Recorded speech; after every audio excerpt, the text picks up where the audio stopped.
Vale, vamos a continuar con esta parte que nos quedaba del tema, a ver si lo acabamos ya en este vídeo.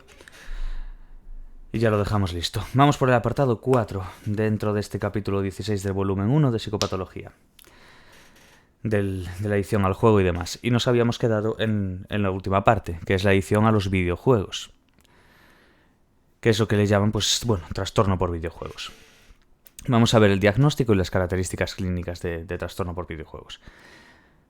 Se han estudiado las bondades y las dificultades que se pueden derivar de los videojuegos.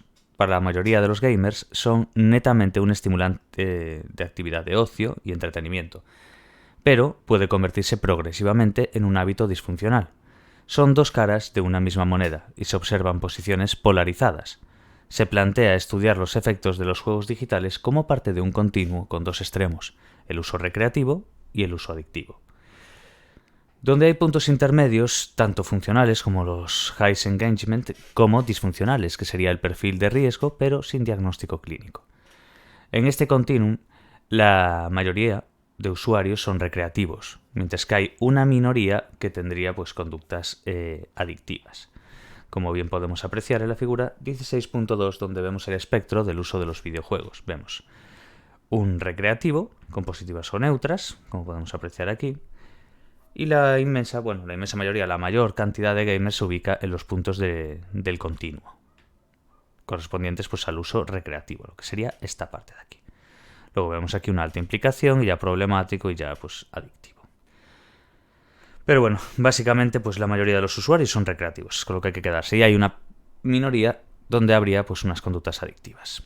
Vale, los sistemas de clasificación diagnóstica incluye información sobre el trastorno ocasionado por el uso excesivo de videojuegos. En el DSM-5 se incluyen síntomas claramente definidos para evaluar el trastorno de juego por Internet, lo que sería Internet Gaming Disorder, que es el IGD. Y son 9 criterios. Es muy importante saberse esto, ¿vale? Porque esto ya es el DSM-5. A veces nos ponen de otros DSMs y demás y no nos interesa de cara al examen, ya que solo nos entra el DSM-5 y alguna comparativa con el CIE y rollos así. Entonces, esto es importante. En el DSM-5, trastornos de videojuego, hay 9 criterios. Los vemos aquí. Preocupación por los videojuegos. 2. Abstinencia al quitarle los juegos, una disforia, una irritabilidad, ansiedad, tristeza, sin signos físicos de abstinencia. Luego en el tercero, tolerancia al jugar, una necesidad de un aumento gradual del tiempo de juego. En el 4, dificultades para controlar su implicación en videojuegos. En el 5, pérdida de interés en otras actividades. En el 6, continuación del juego, a pesar de los problemas ocasionados. 7, engaños a la familia y otras personas sobre el tiempo que se juega. 8, videojuegos para aliviar o evitar estados de ánimo negativos. Y 9, riesgo de perder relaciones u oportunidades debido al uso de videojuegos. Los síntomas se agrupan en 3 apartados. Tendríamos dificultades de control sobre el uso y centralidad de los videojuegos, que es pensar en videojuegos y perder el interés en otras actividades. 2, abstinencia y tolerancia, lo que sería una irritabilidad, ansiedad, tristeza. Y 3, problemas derivados, como pueden ser engaños, videojuegos para aliviar estados de ánimo negativos, pérdidas relativas al estudio o el trabajo y continuación a pesar de dichos problemas. Entonces esos síntomas se agruparían en estos 3 apartados, ¿vale? En esa dificultad de control sobre el uso, en esa abstinencia y tolerancia y los problemas derivados y la progresión de dichos problemas. En el DSM-5 en sí establece otras directrices para explorar el IGD. Y tendríamos estos de aquí. Y es muy importante también saberlos dentro del DSM-5, ¿vale? Quedaos con el IGD, con esa adición de la que estamos hablando. Entonces, el DSM-5 establece otras directrices para explorar el IGD. Criterio temporal de ocurrencia de al menos 5 síntomas durante 12 meses. Esto es muy, muy importante. 5 síntomas, de estos que estamos viendo, de los que hemos visto. ¿Durante cuánto? Durante al menos 12 meses, un año. 5 síntomas. Después, el uso de Internet es específico para videojuegos y no otras actividades. Nivel de gravedad, de leve a severo, en función de los síntomas y de las horas invertidas, lógicamente, y según la afectación en la vida cotidiana. La condición clínica no sería exclusiva para juegos online, sino también para los offline. No solamente en línea, sino también sin línea, vamos. En el CIE 11 se recoge trastornos debidos al uso de sustancias o conductas adictivas, con 2 subapartados: trastorno debido al uso de sustancias y trastornos derivados del comportamiento adictivo. Trastornos por juego de apuestas, lo que sería el Gambling Disorder.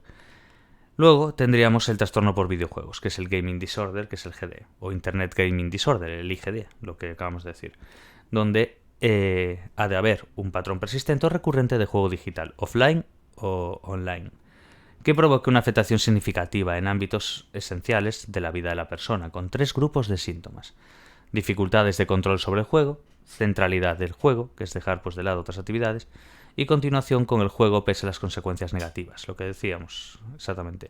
Y todo esto durante 12 meses para que haya un diagnóstico con cierta flexibilidad. Al caso, ¿cuáles son los aspectos comunes que habría entre el DSM-5 y el CIE 11? Importante, esto a veces lo pueden preguntar desde esta forma, ¿sabes? Pueden hacer una comparativa de lo que es el DSM-5 con el CIE. Nos pueden preguntar a lo mejor por el DSM-3 o por el DSM-4 o demás, pero sí nos pueden hacer una correlación entre lo que es el DSM-5 y el CIE. Entonces, quedémonos con esto. Los aspectos comunes en el DSM-5 y el CIE 11, que son uso persistente de videojuegos, juegos online o offline, afectación significativa en el funcionamiento cotidiano o malestar clínicamente significativo, duración mínima de 12 meses, lo mismo, pérdida de control sobre el uso de videojuegos, disminución de interés en otras actividades, prioridad de videojuegos en su vida y continuación del juego pese a las consecuencias. El trastorno por videojuegos inicialmente se abordó como modalidad de adicción a Internet, si bien la adicción a Internet no figura en los sistemas de clasificación. Los videojuegos online se identifican con mayor potencial adictivo en los juegos MMO, vamos, de multijugador masivo en línea, como los MMORPG, que serían los multijugador de rol en línea. El jugador crea, pues, un avatar. Son juegos diseñados para no tener un final, ya que se actualizan permanentemente, por lo que se necesita invertir tiempo en ellos. Pero las motivaciones que llevan al videojugador a iniciar y mantener en el tiempo el comportamiento disfuncional también están presentes en los juegos offline. La principal diferencia es el carácter de reforzamiento social online, a través de la pertenencia, pues, a una identidad de grupo, vamos, a un equipo. Algunos expertos son críticos con el nombre del trastorno y sugieren denominarlo trastorno por juegos o trastorno por videojuegos, lo que es Gaming Disorder o Video Gaming Disorder, con independencia de si es online o offline, lo que dijimos anteriormente. En el borrador beta del CIE 11 se opta por trastorno por vídeo, entre paréntesis, y juegos, sin hacer alusión a la modalidad en sí. Pero bueno, términos tampoco tiene mayor relevancia. Vale, esto, como ya sabéis, sería el apartado A de diagnóstico y características clínicas. Ahora nos vamos a pasar al B, que es epidemiología y curso evolutivo. Vamos a ir viendo, pues ya sabéis, prevalencia y todo esto. Prevalencia. Importante saberla. Parece que no, pero los han puesto en los de AVEX del año pasado. Las prevalencias y fastidió a bastantes. Yo aún no había dado esta materia, pero lo tengo por los grupos y demás. Nos dicen esas cosas, mirar las prevalencias, tal, gente que ya ha tenido experiencia previa, pues, con esta materia. Entonces, epidemiología y curso evolutivo. Prevalencia. Existe heterogeneidad de conceptualizaciones a partir de las que se han llevado a cabo los estudios de prevalencia, lo que se traduce en multiplicidad en instrumentos de evaluación y en aproximaciones teóricas y prácticas. No se recogen datos de países latinoamericanos ni africanos. Se han arrojado datos de entre un 0,6 y el 50%. Quedaos con eso, ¿vale? 0,6 y 50%. La tasa media fue de un 5,5. Los varones presentaron IGD hasta 5 veces más que las mujeres. Las tasas más altas son en varones asiáticos de entre 12 y 20 años. Quedaos un poquillo con esos datos y ya está. Mihara y Higuchi en 2017, bueno, no sé si se pronuncia Higuchi, pero bueno, yo le voy a llamar Mihara y Higuchi, que suena bien, encontraron prevalencia para el IGD de 0,7 a un 27,5. En varones entre un 2 y un 22,7 y en mujeres entre un 0 y un 14,9. Se observó un descenso en la tasa de prevalencia conforme a más edad y estabilidad en adolescentes. Bueno, lo típico. A medida que aumenta la edad, pues había un descenso en esa tasa de prevalencia y en los adolescentes pues se estabiliza. Los puntos a destacar de los estudios realizados serían 3 puntos. Consenso en cuanto a situar a los varones como con mayores tasas de prevalencia. Adolescencia como etapa de mayor vulnerabilidad y prevalencia. Y mayores tasas de prevalencia en países asiáticos. Hay que quedarse con esos 3 puntos, que es un poco el resumen de lo que acabamos de leer. ¿Cuáles serían los factores que provocan heterogeneidad en los estudios? Pues diseño de estudio, características de tamaño de la muestra, método de reclutamiento, edad, ubicación geográfica, instrumentos utilizados, como dijimos anteriormente, puntos de corte y criterios diagnósticos. Otro factor podría ser que determinados comportamientos recurrentes, como puede ser jugar a los videojuegos, se interpreten en ciertas sociedades como una señal de alerta. Conllevaría a visibilizar una mayor cantidad de videojugadores a quienes se adjudica un diagnóstico por un patrón presumiblemente disfuncional. También influye el acceso que se tiene a los videojuegos. Pues, por ejemplo, el informe anual de Newzoo en el 2019 señala que la región de Asia y el Pacífico aporta al mercado de videojuegos el 47% de los ingresos. Vamos, la mitad. Se predice un aumento del uso de videojuegos a través de smartphones. En América del Norte los ingresos son del 26%, en Europa, Oriente Medio y África un 23%, y en América Latina de un 4% de ingresos. ¿Veis las diferencias abismales que hay de por ejemplo, América Latina en comparación con el mercado de Asia, el Pacífico? Se muestra pues una tendencia de crecimiento anual en todas las regiones. Con todo esto, pues se aprecia que los jugadores que más dinero gastan en videojuegos, los países asiáticos, son los que también tienen mayores tasas de prevalencia del trastorno. Ahora, ¿qué más cosas además de la prevalencia que acabamos de leer? Vamos a dar lo mismo que en el otro. Género, edad, todo esto. Género, pues la proporción, ya lo hemos visto. Esto, una de las cosas que tiene esta materia es que repite muchas cosas. Entonces, también por eso también son manuales de 1000 páginas cada volumen. Entonces, claro. Género. La proporción de varones con trastorno por videojuegos y en situación de riesgo es significativamente mayor que en mujeres, ya lo sabíamos. Se asocia al IGD la cantidad de horas frente a la pantalla, el craving y los impactos negativos en la salud. Se reportan ratios de varones y mujeres de 2:1 y se evidencia que el patrón de juego es más frecuente, e intenso, en periodos de tiempo, en hombres desde edades muy tempranas, desde una edad media de 5,8 años. Se han explorado marcadores de tipo neurobiológico como la vulnerabilidad al estrés, así como alteraciones posibles en áreas del cerebro implicadas en los circuitos de motivación, recompensa, autorregulación en varones con IGD. También se ha contemplado aspectos sociales y psicológicos, roles de género y estilos desadaptativos de afrontamiento de situaciones estresantes. La mayoría de videojuegos son diseñados por y para hombres, que atraen a potenciales clientes masculinos.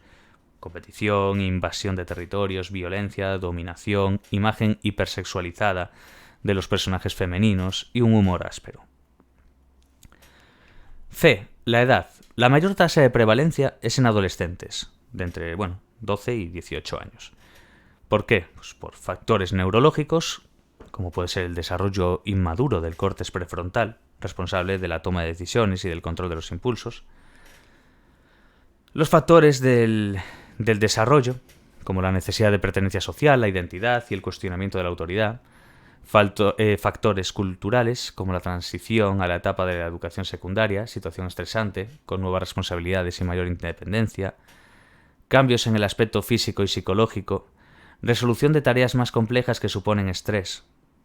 Los videojuegos pueden ser un medio para afrontar el estrés y los nuevos requerimientos. Las etapas de vulnerabilidad son la adolescencia media a tardía y los primeros años de la vida adulta. En estudios longitudinales se indica una cierta estabilidad del IGD, especialmente durante la adolescencia. Algunos autores plantean una relación de U invertida entre la edad y el patrón de videojuego problemático, así como el IGD, por lo que las dificultades se aminoran hacia los 30 años. Diagnóstico diferencial y comorbilidades, muy importante esta parte. ¿El trastorno por videojuegos es una entidad clínicamente independiente o un trastorno secundario a otras condiciones clínicas? ¿Es un síntoma de otras entidades diagnósticas? Algunos autores han criticado la pertinencia de incluirlo en los principales sistemas de clasificación y diagnóstico por su frecuente comorbilidad. Starcevic, en el 2017, menciona que el uso disfuncional de videojuegos podría considerarse una consecuencia de otra condición clínica. La comorbilidad sería indicadora de falta de independencia del IGD y del GD. Sin embargo, Saunders, en el 2017, señala que la coocurrencia de trastornos mentales como antecedentes o consecuencias es común en los trastornos adictivos y no sirve como un argumento contra el concepto del trastorno por videojuegos. Las adicciones en general suelen presentarse junto con otros trastornos mentales, que tienen una comorbilidad alta, y es frecuente encontrar dificultades para identificar si las conductas adictivas han sido antecedentes o se derivan del propio trastorno. Por tanto, la comorbilidad no desvirtúa la entidad clínica independiente del trastorno por videojuegos. Muy importante saberse eso. Entender esta parte, ¿vale? La comorbilidad no desvirtúa la entidad clínica independiente del trastorno por videojuegos. Entre las psicopatologías que presentan mayor coocurrencia con el trastorno de videojuegos, ¿cuáles tendríamos? Pues síntomas de ansiedad, la depresión, que es una de las más identificadas con diferencia, el TDAH, trastorno por déficit de atención y hiperactividad, la fobia social, los síntomas obsesivos compulsivos, otras adicciones y el trastorno de personalidad.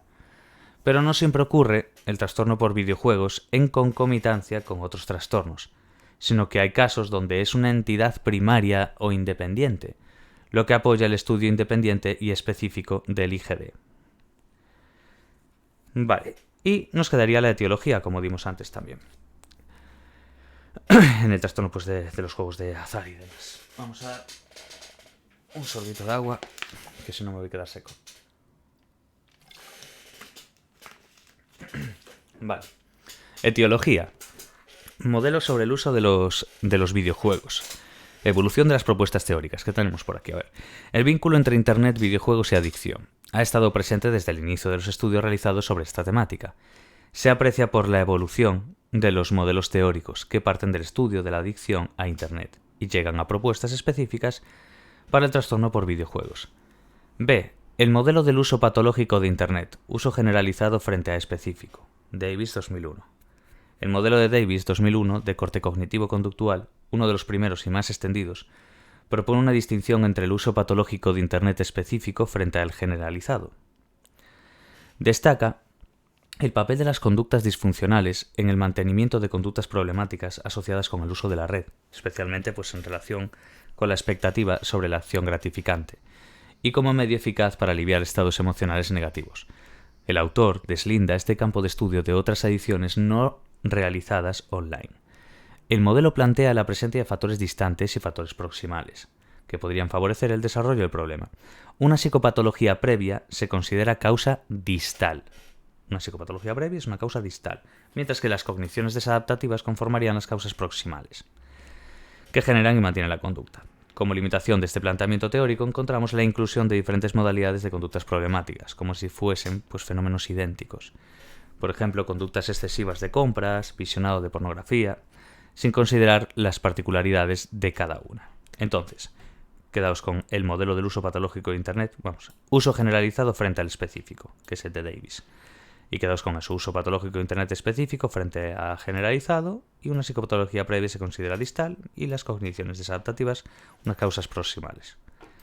Modelo de desarrollo y mantenimiento de la adicción a Internet. Generalizada frente a específica. Importante, ¿vale? En este modelo los elementos se presentan como interconectados a través de vínculos top-down y bottom-up.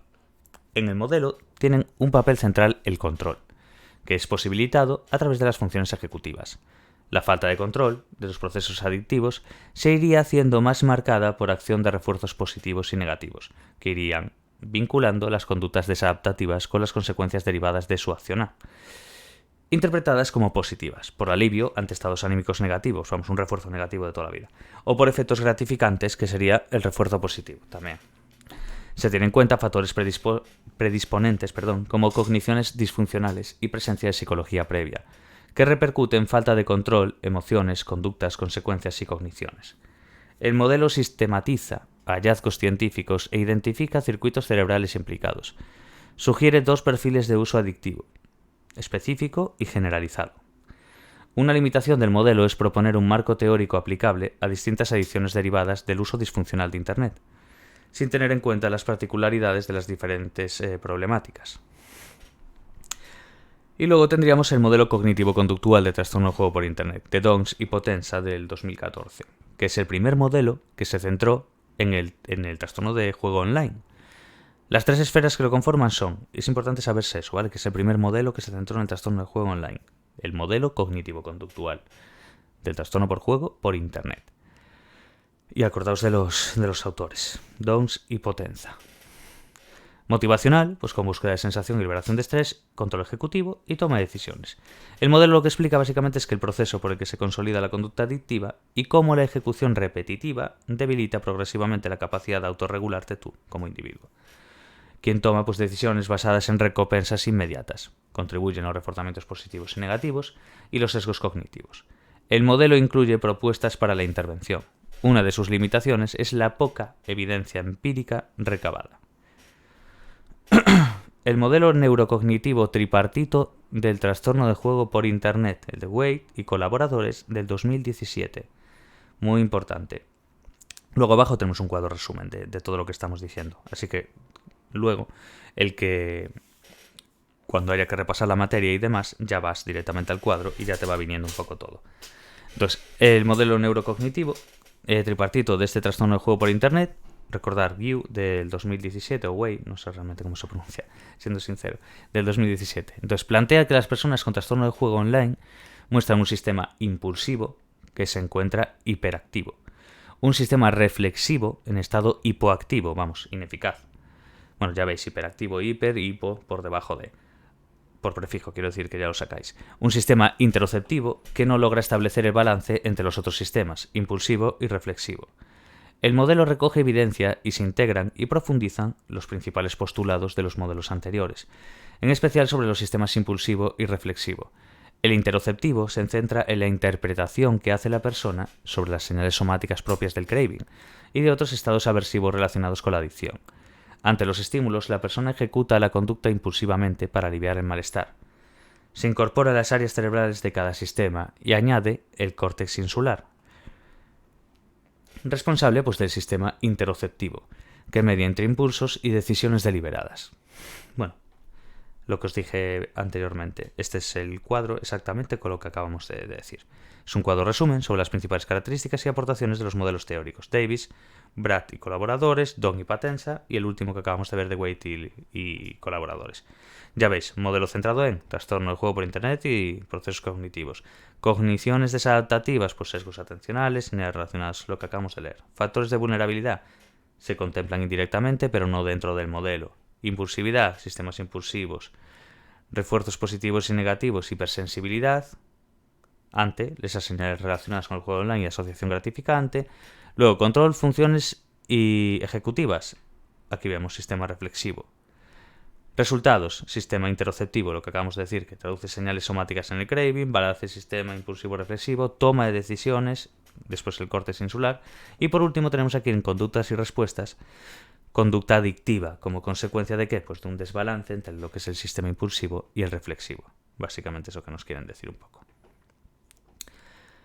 Y esto es un poco todo, si no recuerdo mal, porque luego ya son, si veis, recomendaciones para la evaluación y el tratamiento, y este apartado a nosotros no nos entra en el examen.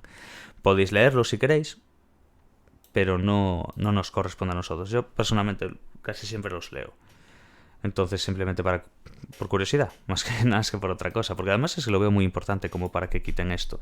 Por ejemplo, las prevalencias no le veo tanto rango de importancia, son importantes, como podría ser las recomendaciones para la evaluación y el tratamiento. Lo que pasa es que esto yo creo que ya nos tocará a nosotros más en otro temario y demás. Entonces, seguramente si lo quitan es por algo, así que bueno. Recomendaciones para la evaluación y el tratamiento. Recordar que esto no entra. Es nada, es una página. Así que tampoco creo que sea tanto. Es importante saberse muy bien esto, ¿vale? Ya sé que esto es un poquito coñazo, esta parte de los distintos modelos, pero con tener un poco de idea de qué va el modelo, yo creo que ya está, ¿sabes? No hace falta tampoco sabérselo todo impresionantemente bien dentro de esto. Simplemente saber que hay una serie, unas principales características y aportaciones dentro de los modelos teóricos. Saber el autor, saber de qué va, y yo creo que con eso es más que suficiente. En qué está centrado el modelo, cuáles son sus consecuencias, y mirar un poquillo eso, ¿vale? Eso va más bien en el repaso. Entonces, bueno, eso, recomendaciones para la evaluación de tratamiento no entra, y luego nos iríamos al siguiente tema, que ya sería el capítulo 13, que son trastornos alimentarios y de la ingestión de alimentos. Así que bueno, lo dejamos por aquí y el próximo día seguimos. Mucho ánimo a todos.